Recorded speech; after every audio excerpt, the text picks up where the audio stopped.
Première épître de Paul aux Corinthiens, chapitre 12.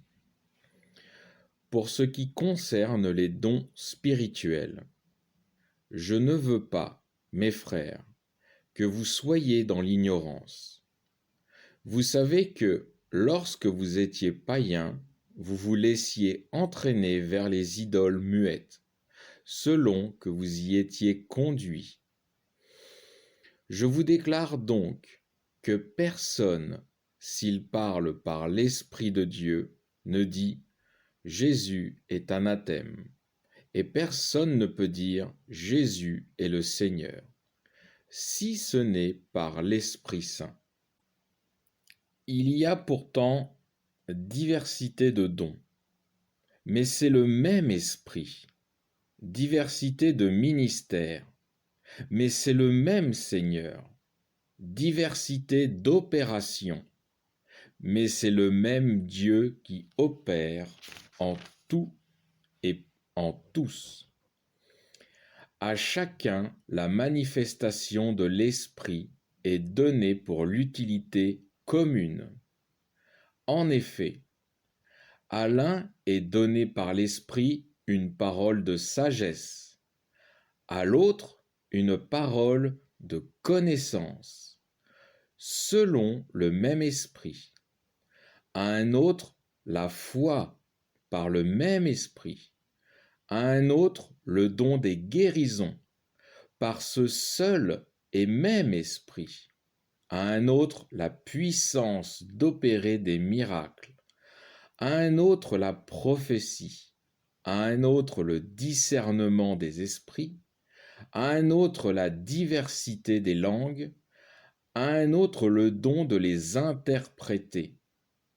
Mais c'est le seul et même Esprit qui produit tous ces dons, les distribuant à chacun en particulier, comme il lui plaît. Alors, comme on l'a vu, Dieu, par l'Esprit, répartit les dons à ses serviteurs, afin que nous trouvions tous de la joie à participer à l'œuvre que Dieu accomplit. Je poursuis verset 12. Car, comme le corps est un et a plusieurs membres, et comme tous les membres du corps, malgré leur nombre, ne forment qu'un seul corps, ainsi en est-il du Christ. Tous, en effet, nous avons été baptisés dans un seul esprit, pour former un seul corps, soit juif, soit grec, soit esclave, soit libre, et nous avons tous été abreuvés d'un seul esprit. Ainsi, le corps n'est pas un seul membre, mais il est formé de plusieurs. Si le pied disait « Puisque je ne suis pas main, je ne suis pas du corps », en serait-il moins du corps pour cela? Et si l'oreille disait « Puisque je ne suis pas œil, je ne suis pas du corps », en serait-elle moins du corps pour cela? Si tout le corps était œil, où serait l'ouïe? S'il était tout entier ouïe, où serait l'odorat? Mais Dieu a placé chacun des membres dans le corps, comme il l'a voulu. Si tous étaient un seul et même membre, où serait le corps? Il y a donc plusieurs membres et un seul corps. L'œil ne peut pas dire à la main « Je n'ai pas besoin de toi », ni la tête dire aux pieds « Je n'ai pas besoin de vous ». Au contraire, les membres du corps qui paraissent les plus faibles sont plus nécessaires, et ceux que nous tenons pour les moins honorables du corps sont ceux que nous entourons le plus d'honneur. Ainsi, nos membres les moins honnêtes, nous les traitons avec plus de décence, tandis que nos parties honnêtes n'en ont pas besoin. Dieu a disposé le corps de manière à donner plus de respect à ce qui est moins digne, afin qu'il n'y ait pas de division dans le corps, mais que les membres aient également soin les uns des autres. Et si un membre souffre, tous les membres souffrent avec lui.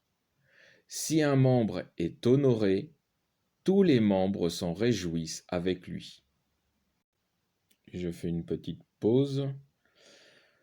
Paul compare les membres de notre corps aux dons qui sont accordés à chaque chrétien.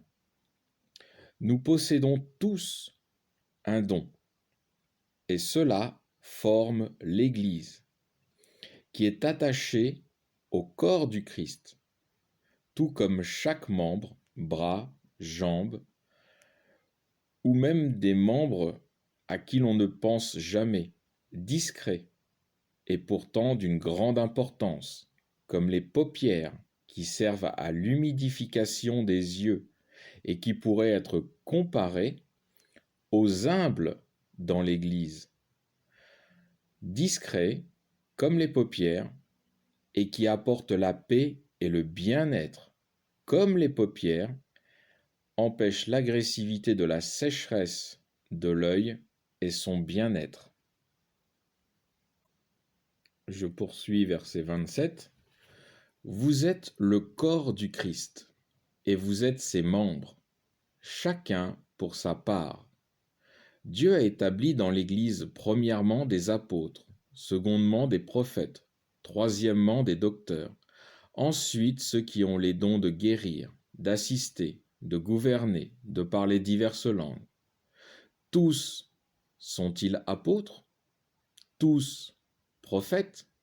Tous docteurs? Tous thaumaturges? Tous ont-ils les grâces de guérison? Tous parlent-ils des langues?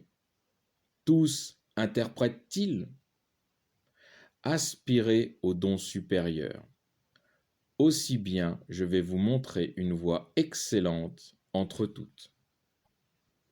Dans ce chapitre, Paul explique que chacun fasse preuve de contentement pour le bien de tous, car c'est Dieu qui supervise et attribue les dons selon nos capacités et les besoins de l'Église. Il encourage à respecter le don que Dieu nous a donné en ne convoitant pas un don qui ne nous serait pas attribué. C'est là un principe d'humilité en restant à notre place, un principe de foi en ayant confiance dans l'attribution du don donné par Dieu, et un principe d'obéissance et de soumission à son autorité en acceptant ce qu'il veut de nous, et ce qu'il veut est toujours pour notre bien. Fin du chapitre 12.